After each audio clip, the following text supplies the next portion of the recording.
ያንንም እነዚህ አብያተ ክርስቲያናት በመጽሐፍ ቅዱስ አራት አይነት አብያተ ክርስቲያናትን አሳየናችሁ መግቢያ ላይ። ከዚያ ደግሞ ከአራቱ መካከል አንዱ በእስያ የሚኖሩ አብያተ ክርስቲያናት ናቸው። የእስያ አብያተ ክርስቲያናት ደግሞ 7 ናቸው። እነሱም አንደኛ ኤፌሶን ነው፣ ሁለተኛ ሰምርኔስ ነው፣ ሶስተኛ ጴርጋሞን ነው፣ አራተኛ ቲያጥሮን ነው፣ አምስተኛ ሰርዴስ ነው፣ ስድስተኛ ፊልድልፊያ ነው፣ ሰባተኛ ሎዶቅያ ነው። እነዚህን ቤተክርስቲያናት እግዚአብሔር ሲያያቸው በእግዚአብሔር እይታ እግዚአብሔር ሲመለከታቸው ምን አይነት ደካማ ነገር አላቸው፣ ምን አይነትስ ብርቱ ነገር አላቸው የሚለውን ተከታታይ ትምህርት በጥሩ ሁኔታ እየተማማርን እንደነበርን አስታውሳለሁ። አሁን የዘረዘርኩላችሁን ስምና ታሪካቸውን የምታገኙት የዮሐንስ ራእይን ምዕራፍ 1 ከቁጥር 1 ጀምራችሁ እስከ ምዕራፍ 3 ሙሉ ምዕራፍ 1 ምዕራፍ 2 ምዕራፍ 3 እነዚህን ስታነቡና ስትከታተሉ በሰፊው የምታገኙ ይሆናል ማለት ነው። ስም ዝርዝራቸውን ለማግኘት አስፈላጊ ከሆነ ምዕራፍ 1 ቁጥር 11 ላይ ማግኘት ትችላላችሁ። ስማቸውን ማለት ነው። እኔ በተራ የጠራኋችሁን ስም ማለት ነው። ምዕራፍ 1 ቁጥር 11 ላይ ታገኛላችሁ ማለት ነው። ምንድነው ብለው 1:11 ላይ ታላቅ ድምፅ ሰማሁ፣ እንዲህም የምታየውን መጽሐፍ ጽፈ ወደ ኤፌሶንና ወደ ሰምርኔስ ወደ ጴርጋሞንም ወደ ቲያጥሮንም ወደ ሰርዴስም ወደ ፊልድልፊያም ወደ ሎዶቅያም በእስያ ወዳሉ ወደ 7ቱ አብያተ ክርስቲያናት ላክ አለኝ ይላል። ይህንን የሚለው ሐዋርያው ዮሐንስ ነው። በፊጥሞ ዳሴት ታስሮ በነበረ ጊዜ እንግዲህ እግዚአብሔር ይህንን ሽማግሌ አገልጋይ ከሐዋርያት መካከል ወይም ከ12ቱ ሐዋርያት አንዱ የነበረ ሐዋርያው ዮሐንስን እግዚአብሔር ሲናገረው ለ7ቱ አብያተ ክርስቲያናት የሰጠውን መልእክት ራእይ ላይ ጽፎ እናገኛለን ማለት ነው። እነዚህን ላክ ለነዚህ አብያተ ክርስቲያናት መልእክት ጻፍና ላክ ያለውን ሐሳብ በሰፊው አይተናል። ለምሳሌ ለኤፌሶን ቤተክርስቲያን ኤፌሶን አገልግሎቱ ጥሩ ነው፣ ሐሰተኞችን መለየት የሚችልበት አቅም ያለው ጎበዝ ቤተክርስቲያን ነው፣ ጥሩ ቤተክርስቲያን ነው። ነገር ግን አንድ ችግር ያለበት ቤተክርስቲያን ነው። በዛው ልክ የቀደመውን ፍቅር የጣለ ቤተክርስቲያን ነው። የቀደመውን ፍቅር የጣለ ፍቅር ካለመኖሩ የተነሳ መስለቅ ያልቻለ ቸርች ነው። ከዚህ የተማርነው ያለ ፍቅር ምንም ብናገለግል፣ ያለ ፍቅር ምንም ብንሆን፣ ያለ ፍቅር ምንም አይል ብንሮጥ አገልግሎታችን ልዘልቅ አይችልም ብለን በሰፊው አይተናል። አገልግሎታችን ዕድሜው አጭር ሊሆን ይችላል። መንፈሳዊ ነገራችን ፍቅር ከሌለ ዕድሜው አጭር ነው፣ ልዘልቅ አይችልም። ያ የኤፌሶን ቤተክርስቲያን በዛሬ ላይ ዓለም ላይ የለችም። ኤፌሶን ማለት ያኔ ዛሬ ቱርክ ተብላ በምትጠራ አገር ውስጥ የምትገኝ ቦታ ናት። ቱርክ 99% ሙስሊም ነው። ዛሬ ክርስቶስን ያቀን ቤተክርስቲያን የሌለበት አገር ነው። ሙሉ በሙሉ የሙስሊሞች አገር ሆኗል ማለት ነው። ለዚያ ያበቃው ምንድነው? ያለ ፍቅር መመላለስ ነው። ፍቅር ለሰው አጥተን፣ ፍቅር ለወዳጅ አጥተን፣ ፍቅር ለወገን አጥተን፣ ፍቅር ለቤተ ክርስቲያን አጥተን፣ ፍቅር ለአገልጋይ አጥተን፣ ፍቅር ለጎረቤት አጥተን የምንመላለሰው ምልልስ ዕድሜው አጭር ነው፣ ዘላቂ አይደለም። በእግዚአብሔር ፊት ሳንወድቅ እግዚአብሔር ነቅፌአለሁ ከማለቱ በፊት ወደ ፍቅር እንመለስ እያልን በሰፊው ተማምረናል። ሌላ ሁለተኛ የሰምርኔስ ቤተክርስቲያን ነው። የሰምርኔስ ቤተክርስቲያን የምታገኙት ምዕራፍ 2 ከቁጥር 8 ጀምሮ ነው የምታገኙት። ያንን በሰፊው ተማምረናል። የሰምርኔስ ቤተክርስቲያንን ምንድነው የሚለው? መከራዬን ድህነትን አውቃለሁ ነገር ግን ባለጠጋ ነኝ ይለዋል። የሰምርኔስ ቤተክርስቲያን በወቅቱ በሰምርኔስ ከተማ ውስጥ የሚኖሩ ሰዎች የኦሮም ንጉሠ ነገሥትን የሚያመልኩ ጣዖትን የሚሰግዱ ሕዝብ ያለበት ከተማ ውስጥ እነዚህ የሰምርኔስ ቤተክርስቲያን አማኞች ቁጥራቸው ጥቂት ነው። ነገር ግን በፍጹም የኦሮምን ነገሠ ንጉሥና ኃያላን ጦረኞችን ፈርተው ክርስቶስን አንሸቅጥም፣ ክርስቶስን ትተን ለሁኔታ አንሰግድም ብሎ በመጨከናቸው ምክንያት ለጌታ በመኖራቸው ምክንያት የኦሮሞ ወታደሮች ቤታቸውን ዘርፎ፣ ሱቃቸውን ዘርፎ፣ ነገራቸውን አበላሽቶ ባዶ እጃቸውን ቀርቶ ግን ከጌታ ጋር የቆሙ ነበሩና መልእክት መጣላቸው። አይዟችሁ፣ ድህነታችሁን አውቃለሁ፣ መከራችሁን አውቃለሁ፣ ነገር ግን ባለጠጋ ናችሁ የሚል መልእክት መጣ። ከዚህ ክፍል የተማርነው ነገር አለ። ለዚያ ቤተክርስቲያን እስከ መጨረሻ ጽና በርታ የሚል መልእክት ነው የመጣው። የሕይወት አክሊል ይሰጥ ያለው የሚል መልእክት ነው የመጣላቸውና ከዛ የተማርነው ነገር አለ። አንሸቅጥ፣ በቃ ለጊዜያዊ ነገር ብለን አንሸቅጥ፣ ዕለታዊ ትርፍ ለማግኘት አንሸቅጥ፣ ሐሰት እናውራ፣ አናጭበርብር። ያመንነው ጌታ የሕይወት ጌታ ነው፣ ለዘላለም የሚያኖር ነው። አናምታታ፣ አንሸቅጥ። በውሸት በሐሰት በተለያዩ አይነት ተንኮል ገንዘብ ይገኝ እንጂ ምንም አይነት ተንኮል ለማድረግ የማይፈሩ ሰዎች አሉ። ብቻ ገንዘብ የሚያስገኝ መንገድ ከሆነ የትኛውንም ተንኮል የሰው ነፍስ እስከ ማጥፋት ድረስ የሚጨክኑ ሰዎች መዓት ናቸው። ያንን መሆን የለብንም። ልክ እንደ ሰብርኔስ ቤተክርስቲያን ጠንካራ አቋም ሊኖረን ይገባል። ከጌታ ጋር ያለን ሕይወታችን ጽኑ ሊሆን ይገባል ብለን በሰፊው ተማምረናል። ሌላኛው ሶስተኛ ቤተክርስቲያን የጴርጋሞን ቤተክርስቲያን ነበር። የጴርጋሞን ቤተክርስቲያን ታሪኳንም ሁሉንም ነገር ነግሬያቸዋለሁ። ለዚህ በእስያ ለሚኖሩ ከተማዎች ዋና ከተማ ናት ጴርጋሞን ወይም ጴርጋማ ትባላለች። እቺ ጴርጋሞን ከተማ እነዚህ ሰባቱንም ከተማዎች የሚገዛው ባለስልጣን የኦሮም ተወካይ የሚቀመጥበት ዋና ጽሕፈት ቤት አለበት ጴርጋሞን ላይ ነው። ከዚህ የተነሳ ክፍሉ ላይ የሰይጣን ዙፋን ባለበት የምትኖርበትን አውቃለሁ። በዚያ ዘመን የእናንተ የታመነ ምስክር አንቲጳስ በተገደለበት በዚያ ዘመን እንኳ ሃይማኖትን አልካድክም፣ ጠንካራ ናችሁ እያለ ስለዚህ ቤተክርስቲያን ጠንካራ ነገርን ያወራል ማለት ነው። ሆኖም ግን የዚህ ቤተክርስቲያን ችግር የሐሰትን ትምህርት የሚያስተምሩ አስተማሪዎች በመካከላቸው ነበሩ። ይህን ትምህርት የኒቆላውያንን ትምህርት እንዲሁም ደግሞ የባሊዓም አይነት ትምህርት ባላቅን ያስተማረው የባሊዓም አይነት ትምህርት ያም ባለፈው በሰፊው አይተናል። የባሊዓም ትምህርት ምን አይነት ነው? እስራኤላውያን ከእግዚአብሔር ጋር እንዲጣሉ ለሞዓባውያን አልፎ እንዲሰጡ ሕዝቡን ከእግዚአብሔር የሚለይ አይነት ትምህርት ነው። ምን አድርገው?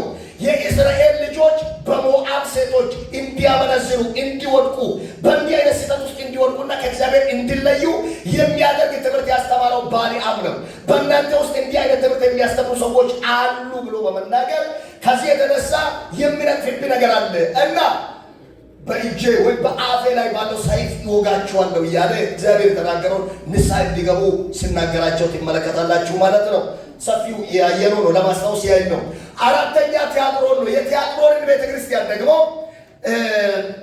ምዕራፍ 2 ቁጥር 18 ጀምራችሁ ነው የምታገኙትና በጣም የሚገርም ትጋት ቁጥር 19 አንብቡ ታገኛላችሁ። ምንድን ነው የሚለው? ስራህንና ፍቅርህን እምነትህንም አገልግሎትህንም ትዕግስትንም ከፊተኛው ይልቅ የኋለኛ እንደበዛ አውቃለሁ። ዳሩ ግን ነቢይ ነኝ የምትለውን ባሪያዎችን እንዲሴስኑ ለጣዖት የታረደውን እንዲበሉ የምታስተምረውንና የምታስተውን ያችን ሴት ኤልዛቤልን ስለምትተዋት የሚነቅፍብህ ነገር አለ የሚል ነው።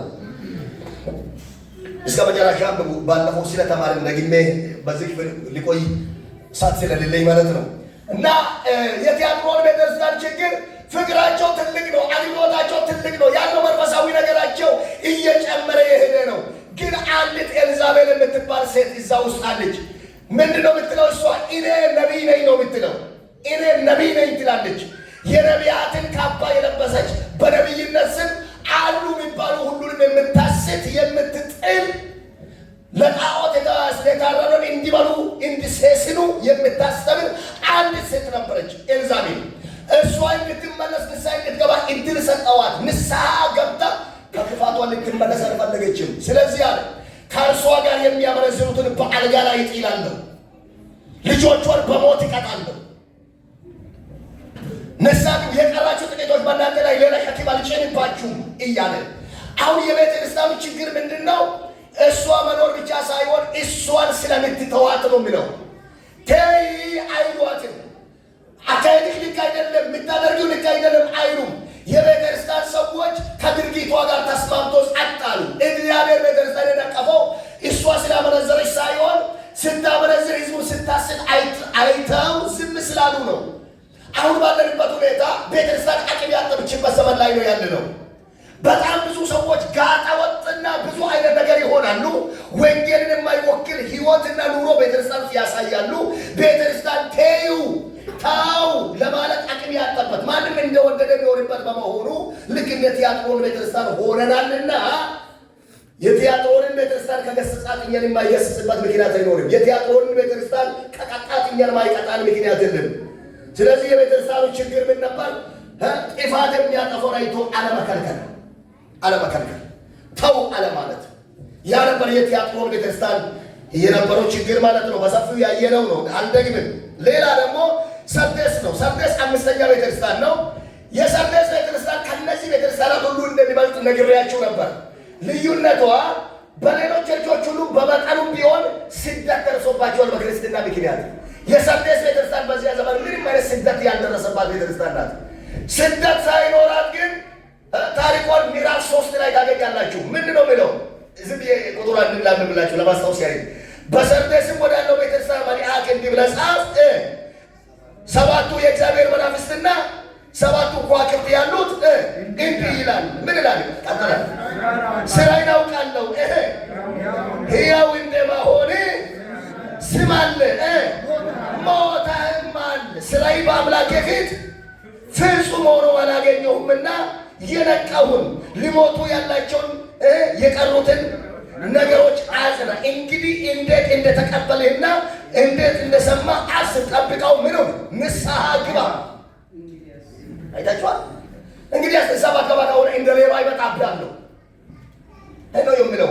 የሰርዴስ ቤተክርስቲያን መከራ ሳይኖር ስደት ሳይኖር ውጣ የሚባል ነገር ሳይኖር ሱቅ ዝጋ የሚባል ነገር ባይኖር ሃይማኖት ካደ የሚባል ነገር ሳይመጣ ምንም ችግር በሌለበት ሙትት ያለ ስም ብቻ የቀራ ምን በሃይማኖት ስም የሚኖር ሃይማኖት ጉዳይ ምንም ሴንስ የማይሰጠው ክርስትና ሴንስ የማይሰጠው የወንጌል ነገር ሴንስ የማይሰጠው በክርስትና ስም በቤተክርስቲያን በአማኝነት ስም የሚኖር ነገር ግን የወንጌል ጉዳይ ምንም የማይሰማው የሞተ ህዝብ ያለበት መንፈሳዊም ቆሞ የሚሄዱ ናቸው። ሙትት ያሉ ህይወታቸው የሞተ ሰዎች ያሉበት ቤተክርስቲያን ነው የሰርዴስ ቤተክርስቲያን። ብዙዎቻችን ዛሬም እንደዚያው ነን። ምንም ለጸሎት ጉዳያችን አይደለም፣ ለመንፈሳዊ ነገር ጉዳያችን አይደለም፣ ለአምልኮ ጉዳያችን አይደለም፣ ለቤተክርስቲያን ጉዳያችን አይደለም።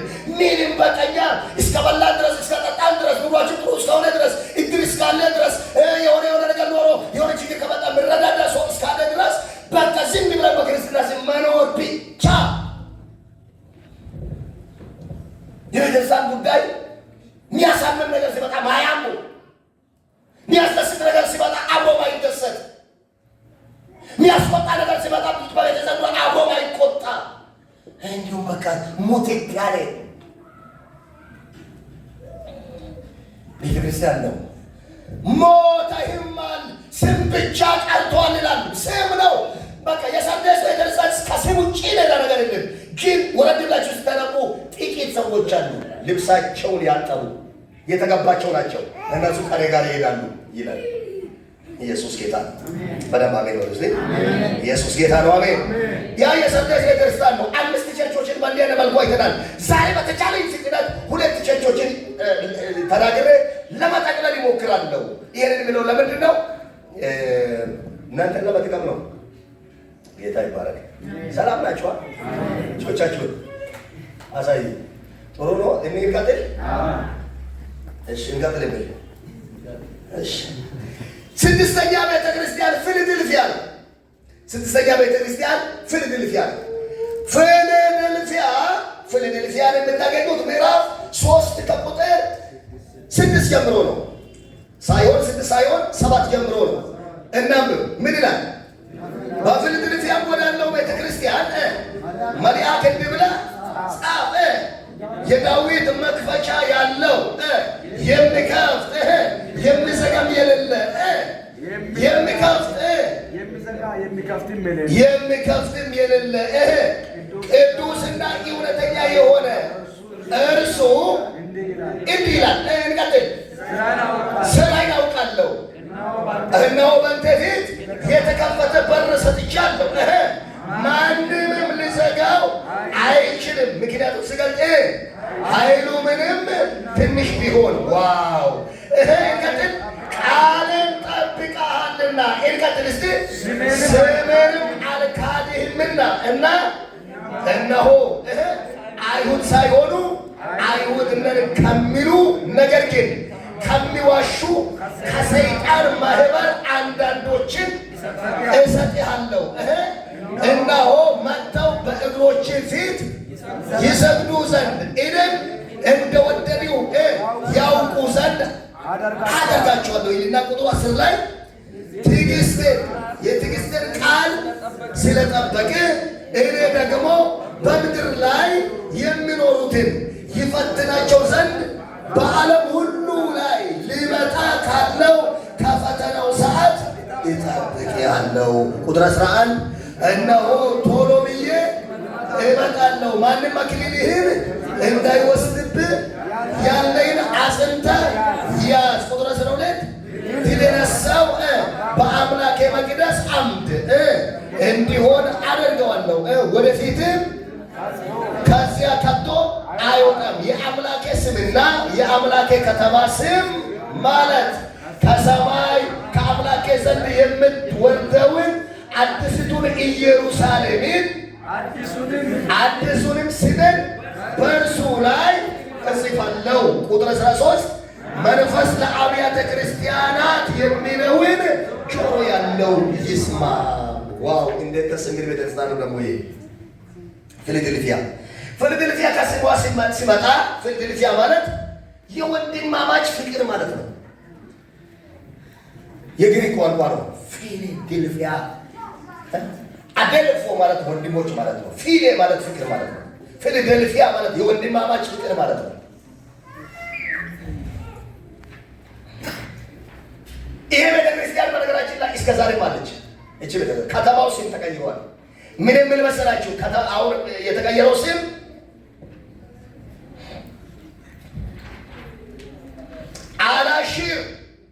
አላሺር ተብላ ትጠራለች።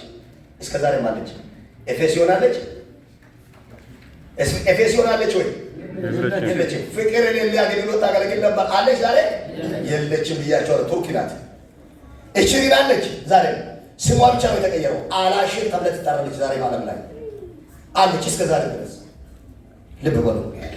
እቺ ቤተክርስቲያን ይሄ ከተማ ፊላዴልፊያ ከተማ አንዳንድ ነገሮችን ልንገራችሁና የንግድ ማዕከል ከመሆኗም በላይ ለአንዳንድ አገሮች እንደ መተላለፊያ በመሆን ታገለግል ነበረች። በዚያ ዘመን ፊላዴልፊያ ያቺ ከተማ የትኛውም ሀገር የሚሄዱ ሰዎች ማዕከል ናት። ረግጧት የሚያልፉ ደርሷት የሚያልፉ ማዕከል የሆነች ከተማ ናት። ለሁሉም መንገድ የሆነች ማዕከል ናት ወይም መንገድ ናት። ፊላዴልፊያ እንደነገርኳችሁ ነው የስሟ ትርጉም። ሌላኛው ፊላዴልፊያ ለፊላዴልፊያ ከተናገራቸው ንግግሮች አንዱ ስራዬን አውቃለሁ የሚል ነው። እባካችሁ እኛ ጣዖትን አይደለም የምናመልከው። እኛ የሞተ አምላክ ሞቶ የቀረ አምላክ አይደለም የምናመልከው። የምንሆነውን የዕለት ተዕለት እንቅስቃሴዎቻችንን፣ ውሎአችንን፣ አደራረጋችንን፣ አናኖራችንን የሚያውቅ አምላክ ነው የምናመልከው። ስንቸገር ያውቃል። መከራ ሲገጥመን ያውቃል። ስንራብ ያውቀናል። ስንጠማ ያውቀናል። ሶስት ቀን ያውቀናል። ነገሮች ቢዝነስ አልሳካ ብሎ ስንጨነቅ ያውቀናል። ለፊላዴልፊያ ቤተክርስቲያን እንዲህ አለ፣ ስራዬን አውቃለሁ። አጠገብ ያለው ሰው ያዛርገውና በሚያውቁ አምላክ ፊት ነው ያለኸው በለው። አይዞ በለው። ዛሬ አልገስጻችሁ። ኢየሱስ ጌታ ነው። ንገምና አይዞ በሚያውቁ አምላክ ፊት ነው ያለኸው በለው። ለመነጋገር ሞክሩ። ለምናገር ላቀርጋቸው አጠገብ ያለው ሰው ያዛርገውና አይዞ በሚያውቁ አምላክ ፊት ነው ያለኸው። ስራዬን አውቃለሁ ይላል። አይታችሁ ስራዬን አውቃለሁ ይልና የራሱን ማንነት ይናገራል። የዳዊት መክፈቻ ያለው አይታችሁ፣ የዳዊት መክፈቻ ያለው እሱ የዘጋውን ማንም የማይከፍት እሱ የከፈተው ማንም የማይዘጋ በጌታ በኢየሱስ አይታችሁ፣ የተከፈተ በር ሰጥቻለሁ። ይሄ ማለት አሁን ያለበት ነባራዊ ሁኔታ ምንድነው ማለት ነው? ዝግ ነው ማለት ነው። አሁን ያለበት ነባራዊ ሁኔታ አስቸጋሪ ነው ማለት ነው። ቀጥሎ የምናገራቸው አይሁን ሳይሆኑ አይለምኑ የሚሳደቡ አሉ። ለዛሬ እየተሳደቡ ነው። ለዛሬ ተንኮል እየሰሩብህ ነው። ለዛሬ ሌላ እየሆኑ ነው። የሰይጣን ማህበር ናቸው አሁን ባሉበት ሁኔታ። ግን አንዳንዶችን አሳልፈ እሰጣለሁ። እኔ አንተን እንደወደድኩ፣ እኔ ከአንተ ጋር እንደሆንኩ፣ ህልውና ከአንተ ጋር እንደሆነ ያውቁ ዘንድ ብዙዎችም ደግሞ እኔ ከአንተ ጋር እንደሆንኩ ያውቁ ዘንድ መጥተው ከእግሮች ስር ይሰግዳሉ። በደንብ አሜን። ሃሌሉያ ሃሌሉያ። ስራዬን አውቃለሁ። ስለዚህ ምን አድርጌያለሁ? የተከፈተ በር ሰጥቻለሁ። የተከፈተው በር እንዲህ አይነት ነው። የትኛው መጥቶ ሊዘጋ አይችልም። ማንም ሊዘጋ አይችልም። ወዳጆቼ አንድ ነገር ማለት አማረኝ። ሰው ተማምኖ ሲዘጋ፣ ሰው አድሞ ሲዘጋ፣ ሰይጣን የፈለገውን ማንንም ተጠቅሞ ሲዘጋባችሁ፣ ወገን መስሎ ወዳጅ መስሎ አለዚያም ከሌላ ጋር አብሮ ሲዘጋ ሲያዘጋ፣ እኔ ነግራችኋለሁ ለአንድና ለመጨረሻ ለዘላለም የማይዘጋውን በር እግዚአብሔር ይከፍታል። ውሰደው፣ በደንብ አሜን በልና ውሰደው። እርግጠኛ ነኝ። እኔ እንደ ቃሉ ነው። እግዚአብሔር ቃል ከተናገረ አማኝ ነኝ። የኖርኩት ኑሮ ሁሉ እንደ እግዚአብሔር ቃል ነው። ትንሽ ልጅ ሆኜ እግዚአብሔር እናገር ነበር። አገልጋይ ልኮ እኔ አንተን ከተማ ወስጄ ታገለግላለህ በደሞዝ ነበር። ደሞዝ የሚባል ነገር መንግስት ሰራተኛ ያላገኘበት ዘመን ላይ ሕፃን ሆኜ እግዚአብሔር እናገር ነበር። ኧረ እኔ በምን አማርኛ እንኳን አልችልም የሚል ነበር። ኧረ እግዚአብሔር እንደዛ ብያለሁ። ደግሞ ግን አሜን ነው የምለው። ዘልዬ አሜን ነው የምለው። እና አይታችኋል። በፍጹም የተማረ ሰው እንኳን ሊወጣ በማይችልበት ትንሽ ልጅ እያለሁ ነው ከአገሬ ከሕዝቤ ከብሔረሰቤ አውጥቶ በአሕዛብ መካከል ወንጌል እየሰበኩ አገር ቤት እያለን ይሄ ነቢያት ሃሌሉያ የሚል እነዚህ ጠንቋዮች እየተባልን እንኳን ማለት ሰው አንዳንዱ ቢቀበልን አንዳንዱ አይቀበልንም። ነፃ ለማገልገል አይቀበሉንም። ከዚያ በኋላ ግን እግዚአብሔር እንዲያል እንደተናገረው የተማሩ ትልልቅ ሰዎች መቀመጥ በማይችሉበት ቦታ አስቀምጠው አገልግዬ ያውቃለሁ። ወዳጆች ዛሬ እንዲህ ነው ቃሉ፣ እንዲህ ነው የሚለው ማንም ሊዘጋ የማይችለው ማንም ምንም ሊያደርገው የማይችል እሱ የዘጋውን ማንም አይከፍት። ከከፈተው ሳ ማንም የማይዘጋ ስልጣን ያለው በአንተ ፊት ምን አደርጋለሁ? በር እከፍታለሁ። ዛሬ ሰው ስለሌለ ነው የተዘጋብኝ የምትሉ ካላችሁ፣ ወገን ስለሌለ ተዘጋብኝ የምትሉ ካላችሁ፣ ባለስልጣን ስለሌለ፣ ወገን ስለሌለ፣ ሀብታም ሰው ስለሌለ እና እንትን ስለሌለ ተዘጋብኝ የምትሉ አላችሁ።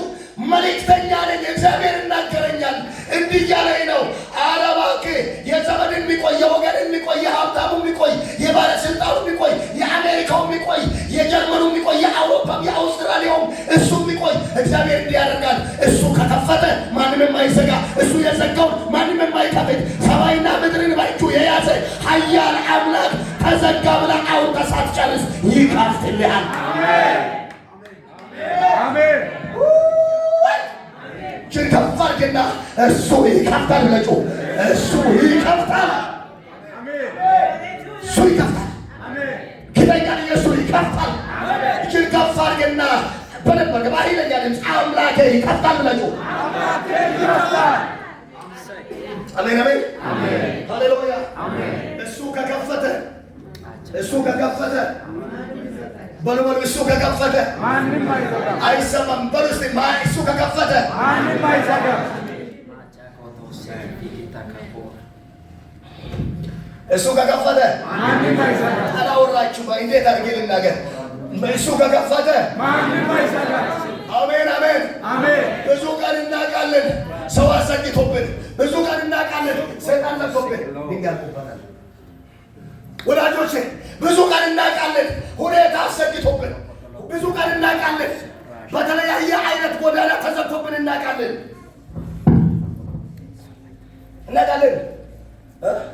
ሰፍ ብለን ሊሆንልን ነው ያልነውን ነገር ተዘግቶብን እናውቃለን። በቃ ወጣን ስንል ወደ ኋላ ተጎትተን እናውቃለን። አገቻ ተሳካልኝ ብለን ሳይሳካልን ቀርቶ እናውቃለን። ብዙ ቀን በብዙ ወዳጆችን ታምነን ያስከፈትነው በር ተዘግቶብናል። እኔ ልንገራችሁ፣ ሰው የእናንተን ነገር ያላስከፈተው ራሱ ሊከፍት ፈልጎ ነው። አሜን አሜን አሜን። በሰው በኩል የተዘጋው፣ በወገን በኩል የተዘጋው፣ በወዳጅ በኩል የተዘጋው፣ የአሜሪካው የዘጋው፣ የካናዳው የዘጋው፣ የጀርመኑ የዘጋው፣ የአውስትራሊያው የዘጋው፣ የአዲስ አበባው የዘጋው፣ እዚህም በተለያዩ ክልል ላይ ያሉ ወገኖች ስትናገር ስታወራ ያንተን ስልክ አይቶ የዘጋ ያንቺን አይቶ ልታስቸግረን የተዘጋው ለዓላማ ነው። እሷ ከከፈተች እሷ ትዘጋለች፣ እሱ ከከፈተች እሱ ይዘጋል።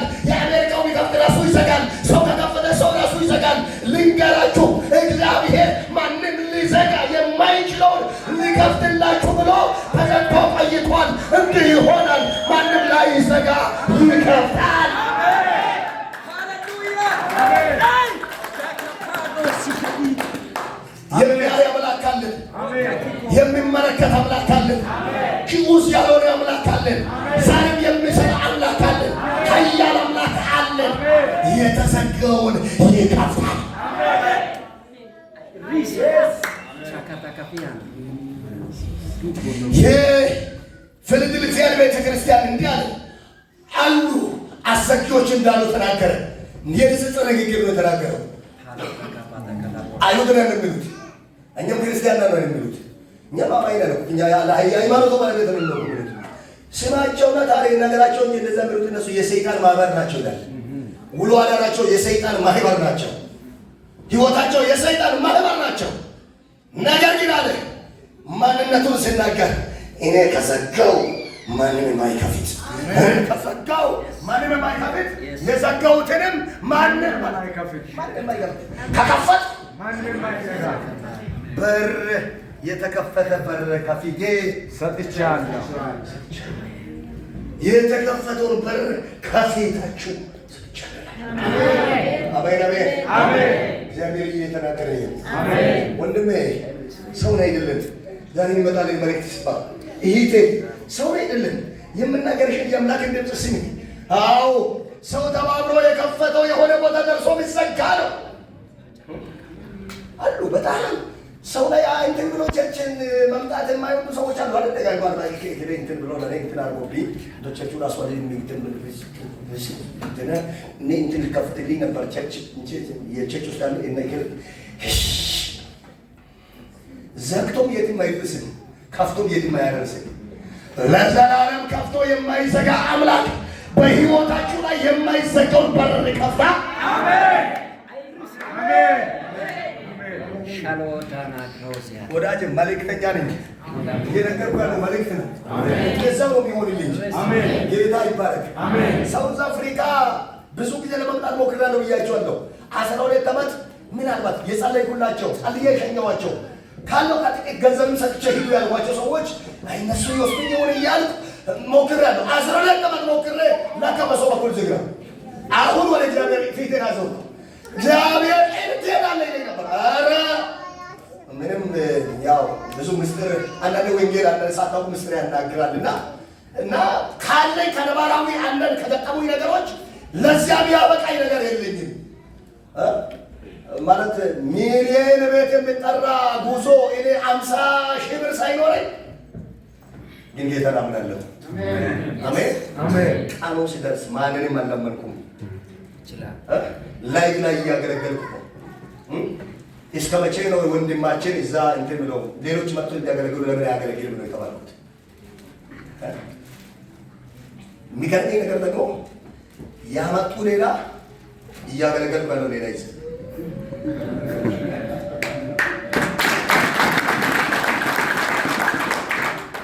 ከጠሩኝ እንጂ አንድ ቀን ወይ ኮንፍራንስ ወይ የሆነ ነገር አገልግዬ መምጣት እንጂ ሚሊየን ቤት ከፍሎ አምጥተው እያገለገልኩ አሉ። እናንተ አላወቃችሁ ግን አንተም ተከፍቶላችኋል። የሆነ ቦታ ተከፍቶላችኋል። እዚህ አንድ ጀግና ሰው ይከፈታል ነው ይጮ ይከፈታል። አሜን ሃሌሉያ አሜን አሜን አሜን። በጣም ቻሌንጆች ሲበዙ እንዲያልኩ ይከፈታል እኮ አሜን። ተከፈተ አሜን። ያው አመጣጠን ብዙ ጊዜ ነግሬያቸዋለሁና 9 ሰዓት ላይ አዲስ አበባ ነበር። ከምሽቱ 2 ሰዓት ላይ እዚህ ያለው ስከፍት እንዲህ ነው የኔ እጅ ተጨመረ። እግዚአብሔር ጊዜ ሲደርስ አሜን አሜን። አሁን እዚህ ከመጣሁ በኋላ እናንተ የመሰሉ ጫዋዎችን ልሰብሰበው ወንጌል ተናገር ይለኛል እና ይከፈታል እያልኩ ነው። እንዴ ካልክ ከተከፈተልኝ ትቼ ነው የምሄደው። አንተ ግርግር ለማይ ነጠሙ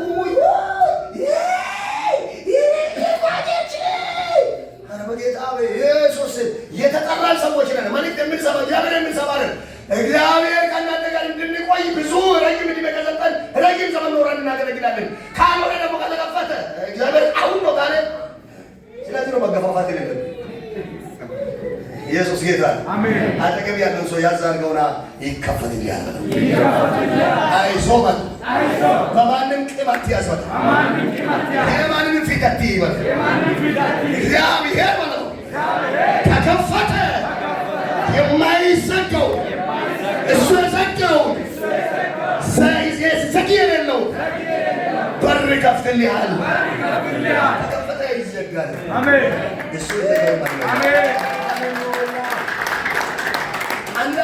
ዝም ብለህ ነው በሰው ምን ነው የሚናቀው ማለት ነው። የተዘጋው አንዳንዴ እሱ የዘጋውን በሰው ለማስከፋት መሞከር ራሱ ኃጢአት ነው።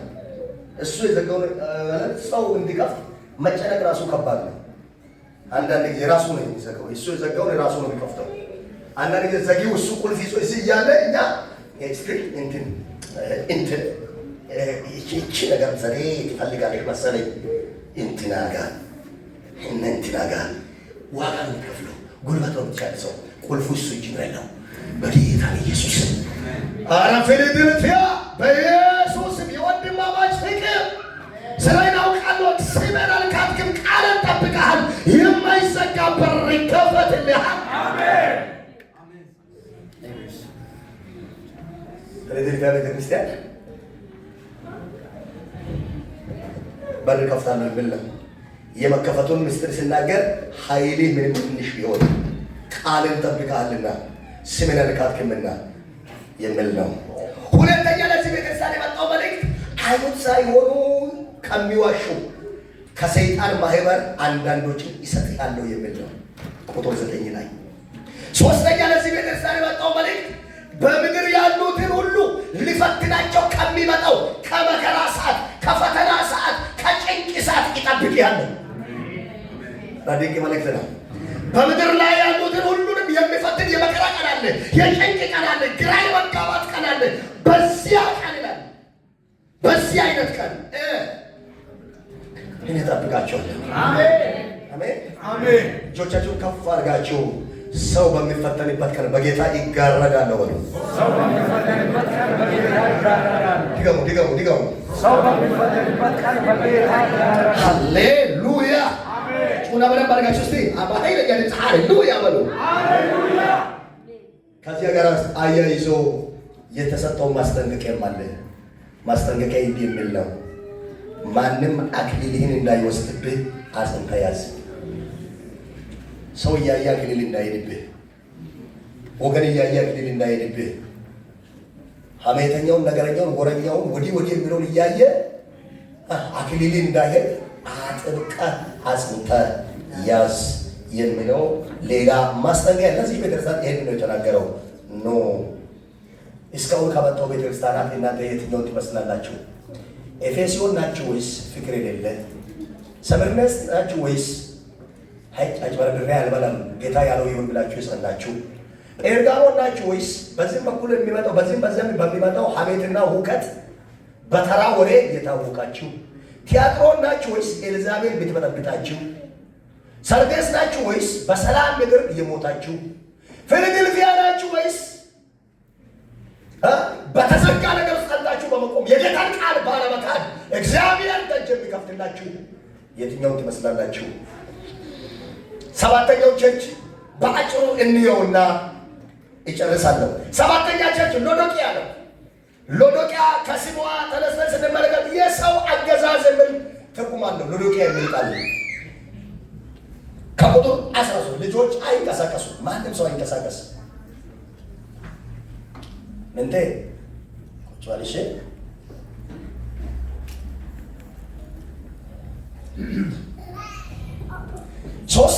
13 እናንብብ። 14 ምን ይላል? በሎዶቅያ ወዳለው ቤተ ክርስቲያን መልአክ እንዲህ ብለህ ጻፍ። ምን ይላል? አሜን የሆነው የታመነውና እውነተኛ ምስክር በእግዚአብሔር ፍጥረት መጀመሪያ የነበረው እንዲህ ይላል። ቁጥር 15 በራድ ወይም ትኩስ እንዳይደለ ስራዬን አውቃለሁ።